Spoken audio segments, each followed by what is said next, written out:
আজকে একটি ব্যাপারে কথা বলতে চাই, সেটা হলো বাচ্চাদের পাতলা পায়খানা হলে কি সমস্যা হয়। বাচ্চাদের পাতলা পায়খানা হলে শরীর থেকে আপনারা দেখতেছেন যে পানি বের হয়ে যায়। তো পানির সাথে কি থাকে যেটা আমরা দেখি না? লবণ বের হয়ে যায়, আমরা বলি লবণ। লবণ কি? লবণের কম্পোজিশন কি? লবণে আছে কি? সোডিয়াম আছে আর ক্লোরাইড আছে। লবণ মানে সোডিয়াম ক্লোরাইড, এই দুইটা বের হয়। আর কি বের হয়? আরও বের হয় পটাশিয়াম বের হয়। পটাশিয়াম অনেক গুরুত্বপূর্ণ একটা জিনিস আমাদের শরীরের, হার্টের স্বাস্থ্য, আমাদের খাদ্যনালীর স্বাস্থ্য, আমাদের সমস্ত বডির যে মাংসপেশি আছে তার স্বাস্থ্যকে এই পটাশিয়াম নিয়ন্ত্রণ করে, সোডিয়াম নিয়ন্ত্রণ করে, ক্লোরাইড নিয়ন্ত্রণ করে। পটাশিয়াম চলে গেলে কি হবে?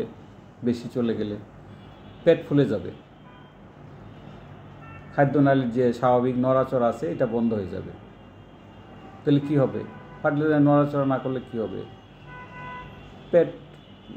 পেটটা তখন আর মানে নিচের দিকে আর খাবার যাবে না, পেট ফুলে যাবে। এটা অনেক খারাপ একটা সমস্যা।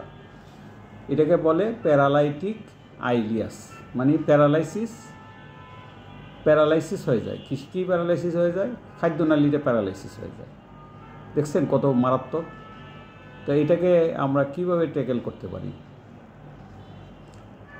এটাকে আমরা ট্যাকেল করতে পারি ওআরএস দিয়ে, ওরাল রিহাইড্রেশন সল্ট বলে। আর যখন পানি অ্যাড করা হয় তখন এটা সলিউশন হয়ে যায়, ওরাল রিহাইড্রেশন সলিউশন। ওআরএসের বিভিন্ন নামে প্যাকেট পাওয়া যায়। আপনি যে কোনো একটা প্যাকেট নিয়ে সঠিক পরিমাণে, এটাতে গায়ে লেখা থাকে, সঠিক পরিমাণে বানিয়ে আপনি জোর জবরদস্তি না করে, বাচ্চার পিপাসা থাকবে, পিপাসা হইলে তাকে দিবেন, তাহলেই হবে। ডাবের মধ্যে পটাশিয়াম বেশি আছে, কলার মধ্যে পটাশিয়াম আছে। তাহলে পাতলা পায়খানা হলে আপনি কলা দিতে পারবেন, ডাব দিতে পারবেন, এই দুইটা জিনিস দিতে পারবেন, আর ওআরএস দিতে পারবেন, আর স্বাভাবিক খাবার দিবেন। তবে সুগার আছে, চিনি আছে, এরকম খাবার বর্জন করবেন। কেন? চিনি দিলে চিনির পরিমাণ যদি খাদ্যের নালীতে বেশি হয়ে যায় তখন কি হয়? অসমোটিক ইফেক্ট হয়। অসমোটিক ইফেক্ট তো আর বুঝাইতে পারবো না আমি। অসমোটিক ইফেক্ট হলো পানিকে টেনে নিয়ে আসবে। চিনি কী করবে? বেশি পরিমাণে যদি আপনি চিনি খান, চিনি খাদ্যনালীতে যাবে, তখন রক্ত থেকে পানি টেনে নিয়ে আসবে। অসমোটিক ইফেক্টের মাধ্যমে পানি টেনে নিয়ে আসবে। তাহলে কী হবে? পায়খানার পরিমাণ বেড়ে যাবে। তাহলে কি আমরা এটা বর্জন করব? আরেকটা জিনিস শরীর থেকে আমাদের পাতলা পায়খানা হলে বের হয়ে যায়, সেটা হলো বাচ্চাদেরও হয়, বড়োদেরও হয়। পাতলা পায়খানার সার্বিক কথাই বলছি, বড়োদের বাচ্চাদের কি ইফেক্ট। আরেকটা হলো বাইকার্বনেট। বাইকার্বনেট কী করে? আমাদের শরীরের পিএইচ নিয়ন্ত্রণ করে। পিএইচ মানে আমাদের রক্ত হলো অম্লীয় না, অ্যাসিডিক না, অ্যালকালাইন। এই অ্যালকালাইনিটি মেনটেন করে। 7.2 হলো আমাদের রক্তের পিএইচ। রক্ত বা বডি ফ্লুইডের পিএইচ হলো 7.2। তাহলে বাইকার্বনেট বেড়ে যদি চলে যায় কী হবে? বাইকার্বনেট আমাদের চলে গেলে তখন আমাদের এই যে পিএইচের উপর প্রভাব ফেলবে। তার মানে কী হবে? অ্যাসিডোসিস হয়ে যাবে বডি। যেহেতু অ্যালকালাইন কম্পোনেন্ট চলে যাচ্ছে বডি থেকে, তখন অ্যাসিডোসিস হয়ে যাবে। অ্যাসিডোসিস হলে কী হবে? বাচ্চা দ্রুত শ্বাস নেওয়া শুরু করবে। এটা একটা সমস্যা। আরেকটা কথা আছে, বমি হয় ডায়রিয়ার সাথে, পাতলা পায়খানার সাথে বমি হয়। বমি হলে কি হবে? বমি হলে অ্যাসিড চলে যায় শরীর থেকে, খাদ্যনালী থেকে। অ্যাসিড চলে গেলে কী হবে? অ্যাসিডিটি কমে যাবে। তাহলে এই যে ইফেক্টগুলি হচ্ছে, তাহলে আমাদের মূল যে জিনিসটা কি আমরা করতে পারি? মূল জিনিসটা হলো আমাদের পানি এবং লবণকে আমরা দিব। যেহেতু শরীর থেকে চলে যাচ্ছে, দিব। যদি মুখে খেতে একবারই না পারে বাচ্চা, তখন আমরা স্যালাইনের মাধ্যমে দিব। তাহলে একটা বাচ্চার যে ক্ষতিকর দেয় পাতলা পায়খানা, তো পাতলা পায়খানা কীভাবে ভালো হবে? পাতলা পায়খানা যদি এখানে কোনো ব্যাকটেরিয়া দিয়া পাতলা পায়খানা হয় তখন অ্যান্টিবায়োটিক লাগবে। আর ব্যাকটেরিয়া দিয়া যদি না হয়, ভাইরাস দিয়া হয়, অথবা বদহজমের জন্য হয়, তাহলে এটা এমনিতেই ভালো হবে। তাহলে কী বলছি, অ্যান্টিবায়োটিক কোথায় লাগবে? যদি ব্যাকটেরিয়া দেওয়া হয়। আর যদি ব্যাকটেরিয়া দিয়ে না হয়, যদি ভাইরাস দেওয়া হয় বা বদহজমের জন্য হয়, অ্যান্টিবায়োটিক দিলে ক্ষতি হবে। আরও কী ক্ষতি হবে? যে খাদ্যনালীর যে স্বাভাবিক ব্যাকটেরিয়া কিছু থাকে, আমাদের খাদ্যনালীতে স্বাভাবিক ব্যাকটেরিয়া আছে। স্বাভাবিক ব্যাকটেরিয়া কী? এরা আমাদের খাদ্যনালীকে পাহারা দেয় যাতে ক্ষতিকর ব্যাকটেরিয়া না আসতে পারে। তাহলে এইগুলিকে আমরা মেরে ফেলবো অ্যান্টিবায়োটিক দিয়ে, তো আমাদের লাভ হচ্ছে না। এরা আমাদের ফ্রেন্ড ব্যাকটেরিয়া, বন্ধু ব্যাকটেরিয়া। এই বন্ধু ব্যাকটেরিয়াকে আমরা মেরে ফেলছি। অজাতিতে আবার অনেকে আছে দেখেন, শ্বাস একটু কাশি হয়েছে, অ্যান্টিবায়োটিক খেয়ে ফেললো, এজিথ্রোমাইসিন খেয়ে ফেললো। এটা কোনো চিকিৎসাই হলো না। এটা একটা মানে একটা খারাপ কাজ হইলো। কি খারাপ কাজ? আমরা ফ্রেন্ডলি ব্যাকটেরিয়া আপনি মেরে ফেললেন।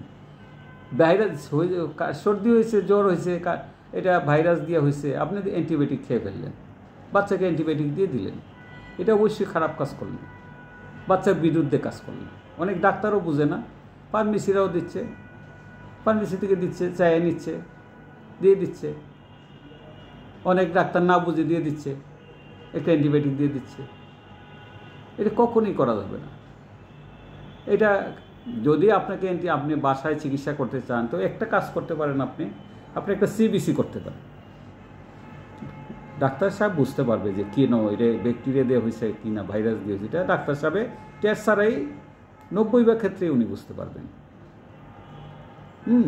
আমি তো আলহামদুলিল্লাহ আমি 99% ক্ষেত্রেই বুঝতে পারি যে এটা ব্যাকটেরিয়া দিয়ে হয়েছে না ভাইরাস দিয়ে হয়েছে।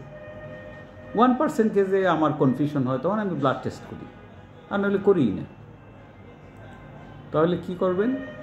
সিবিসি করলেই হবে। নিউট্রিফিল কাউন্ট দেন বেড়ে গেছে, 70% হয়ে যাবে। নিউট্রিফিল দেখবেন 70% হয়ে গেছে। আর ডাব্লিউবিসি কাউন্ট দেখবেন অনেক বেড়ে গেছে। রেফারেন্স রেঞ্জ দেখবেন, রেফারেন্স রেঞ্জ মানে নর্মাল রেঞ্জটা দেখবেন পাশে দেওয়া আছে। ওই রেঞ্জ থেকে যখন বাড়বে তখনই বুঝবেন যে আপনি এটা ব্যাকটেরিয়া দিয়ে হয়েছে। আর যদি কম থাকে তাহলে ব্যাকটেরিয়া দিয়ে হয় না, এটা ভাইরাস দিয়ে হয়েছে। তো এটা আপনি নিজে বুঝতে পারেন। তবে আমি মনে করি প্রফেশনাল মানুষের সাহায্য নেওয়াই ভালো। ঠিক আছে, তো আজকের আলোচনাটা ছিল পাতলা পায়খানা এবং পাতলা পায়খানার ক্ষতিকর দিকগুলি কী। পাতলা পায়খানার ক্ষতিকর দিক হলো লবণ এবং পানি বের হয়ে যাওয়া। এর থেকে কী হয়? প্যারালাইটিক আইলিয়াস হইতে পারে। তারপরে কি হবে? ওই একটা গুরুত্বপূর্ণ জিনিস লাস্টে বলার জন্য আমি রেখে দিছি। প্যারালাইটিক আইলিয়াস হইতে পারে, অ্যাসিডোসিস হইতে পারে। তারপরে কি হবে? আরেকটা হলো রেনাল ফেইলিউর, কিডনি ফেইলিউর হইতে পারে। তাহলে কি অনবরত যদি আপনি দেখেন আপনার বাচ্চা 10 ঘন্টা বা 12 ঘন্টা কেউ আপনার বাচ্চা প্রস্রাব করতেছে না, ডায়রিয়া, আপনাকে অবশ্যই সতর্ক হইতে হবে। আপনাকে অবশ্যই ডাক্তারের শরণাপন্ন হইতে হবে এবং কোনো স্বাস্থ্যকেন্দ্রে যে আপনাকে স্যালাইন দিতে হবে তাকে শিরায়, যাতে তার পানি শূন্যতা, এই যে পানি শূন্যতা হলে কি হবে? তার বডির পানি কমে গেছে, রক্তের থেকে শরীর থেকে পানি কমে গেছে, মানে রক্তের যে পরিমাণ কমে গেছে। এগুলি সব কিছু বমি দিয়ে বের হয়েছে, কিছু পাতলা পায়খানা দিয়ে বের হয়েছে। তাহলে কি হবে? কিডনির আবার নিজস্ব ব্লাড সার্কুলেশন আছে। কিডনি একটা ছাঁকনি, কিডনি আর কিছুই না, একটা ছাঁকনি। সে কী করে? প্রয়োজনীয় জিনিসগুলি শরীরে আটকায় রাখে, আর যেগুলি অপ্রয়োজনীয় জিনিসগুলি বাইর করে দেয়। তাহলে কিডনি কী হবে? কিডনির যে ব্লাড সার্কুলেশন কমে যাবে, ব্লাড সার্কুলেশন কিডনি নষ্ট হয়ে যাবে, চিরতরেই নষ্ট হয়ে যাবে। তো সাবধান, পাতলা পায়খানা হইলে আপনি খেয়াল রাখুন যে আপনার বাচ্চা প্রস্রাব করছে কিনা। যদি দেখেন 10-12 ঘন্টার ভিতরে প্রস্রাব করে নাই, অবশ্যই আপনাকে এই ব্যবস্থা নিতে হবে। আসসালামু আলাইকুম।